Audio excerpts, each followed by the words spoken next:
Welcome back. Hope you're all doing well.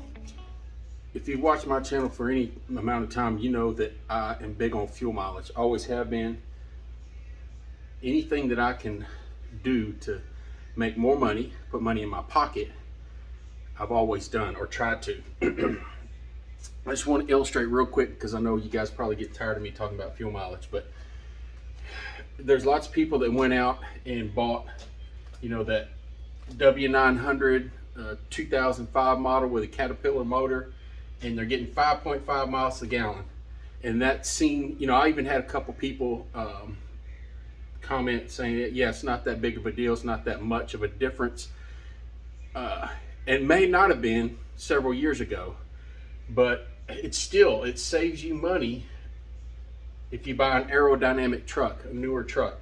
So just to reiterate, my truck usually gets about 8 miles a gallon, but if you got that cat motor on a 3,000 mile week right now, you're paying almost $3,000, almost $1 per mile is what your fuel is costing you. Down here, I'm paying $1,700, over $1,000 less right now. So, just not to harp on this, but there are things you can do to make sure that you're successful when you're starting out. Honestly, I'd love to have that old W900, not worry about depth issues, have that powerful cat motor in it, or old Detroit. But it's just not going to get good fuel mileage. Front of the trucks, that shape versus that shape, it's gonna cost you money just for the looks of the truck. And I'm not saying I won't get a W900 in the future, an old one, because I love them, love the looks, what I grew up with, but it's not worth $1,000 a week to look good. Weekly numbers, here you go. It wasn't a great week, had some hiccups in here. And so first let me tell you, let's see, I did 3 loads. First load I went to pick up Monday, got there and was supposed to be picking up a brand new trailer. They looked for it for a half an hour, couldn't find it, and then finally found it inside the building. Then it took another half hour to get the thing out there, and then another half hour for them to get me the paperwork. Usually on those things, I'm in and out in 15 minutes. This one, it's one of those things, it happens from time to time. So I wasted an hour and a half sitting there. If I hadn't wasted that time, this would look better. But let me also put this in there.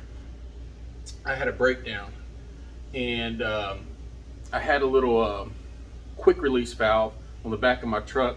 Little diaphragm in there broke. Luckily, I was able to get into a Love's. Luckily, I guess it's all in how you look at it. I got to a Love's before I just lost my brakes altogether. Got there about 4:30. They said, "Oh yeah, we've got the part." Guy brings the part out. We'll get right to it. Got 4 trucks in front of you. Hour and a half later, I look up and they're closing the doors on the shop, and I run over and I said, "Hey, you're supposed to be fixing my truck." "Oh yeah, we'll get to you first thing in the morning, 6:30. What can you do? 6:30 rolls around, nothing. Long story short, I spent 24 hours in there in the part that they told me they had, which at one point I went back in and I was just going to buy the part and bite the bullet and lay down in that nasty parking lot and fix it myself. But it's a very good thing I didn't, because that part was the wrong one. Luckily there was a guy there who knew how to take that thing apart, cut out a new diaphragm. He got me going. But I wasted 24 hours in there. It cost me $160 in labor. Cost me, who knows, $1,000 because I missed a load. But that happens too. I didn't count those hours in my normal efficiency rating here, or on the hours. Maybe I should have, but I didn't. So for the week, 1,500 miles for 3 loads. Come out to be about $2.36 a mile. On Monday when I went to get that new trailer and they wasted an hour and a half, I would have been able to take that trailer and deliver it that day and possibly pick up something else. But when they wasted that hour and a half, I would have been about 10 minutes late getting there. They would have closed. And so instead of going straight to deliver that trailer, I came home, which added a few miles in there, not too much. And so I spent 28 total hours on duty, picking up trailers, the hour and a half waiting for the trailer, and almost had very little deadhead. For the whole week, I think I had just over 100 miles deadhead. That was just the first load going and getting that one. That was just a little over 100 miles. Other than that, where I dropped off, I only picked up less than 10 miles away for the second load. And when I dropped the second load, I picked up 100 feet away. My second trailer was sitting in the same yard. So very efficient as far as deadhead goes. Use about 200 gallons of fuel, $940 for what I spent. So after all that, like I said, not a very good week at all.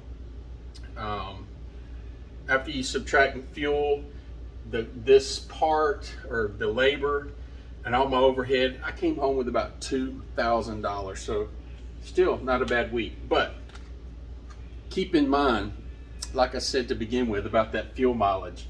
If you have that old truck, old engine, not very fuel efficient, not aerodynamic, you got 600 horsepower and it sounds good and it looks good, you're probably bringing home $1,000 or a little bit less, or a little bit more, I should say. But I'll stop harping on that.